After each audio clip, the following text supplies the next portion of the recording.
Dark web. Co je to dark web? Určitě už jste o něm slyšeli. Poslední dobou je to velmi rozšířené téma. Všichni známe internet jako takový, ale málo kdo už si uvědomuje, že to jsou pouhé necelé 4% opravdového internetu a ani ta nejsou zcela bezpečná. Co je vlastně těch zbylých 96%? Co je to ten dark web? Když bych to chtěla nazvat stručně, nazvu ho zrcadlem lidstva. Zrcadlem toho, jak si někteří lidé opravdu jsou, nebo spíš jak si dokáží být. A je jich mnoho. Je jich mnohem víc, než si myslíme. Dark web je silně nelegální část internetu. Vyskytují se zde stránky, které vám normální Google nevyhledá.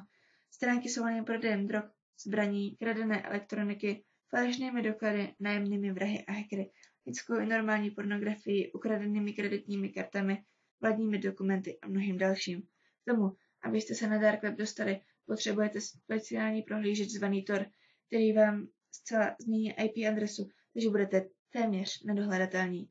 Ale pamatujte si, že nic není nemožné.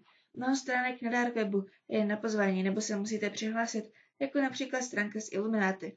Vzhledem k tomu, že dark web je nelegální, respektive jsou tam nelegální stránky, tak stránky postupně zablokovává FBI a CIA, ale stále jsou tam miliardy stránek, funkčních stránek, na kterých zjistíte, co je vlastně naše rasa za svinstvo.